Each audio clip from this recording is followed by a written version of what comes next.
Deeper papa deeper dibba.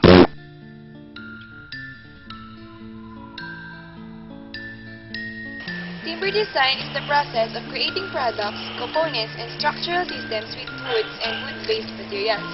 In making a timber design, first you have to make your plan, decide what design are you going to make. After making your plan, complete your materials. Your materials is the most important thing in your design. Then after you complete those things, you can now build the structure that you have designed.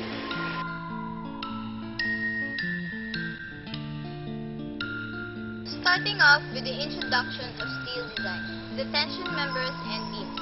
In tension member design, the allowable tensile stress shall not exceed 60% of the yield stress on the gross area or 50% of the ultimate stress on the net area.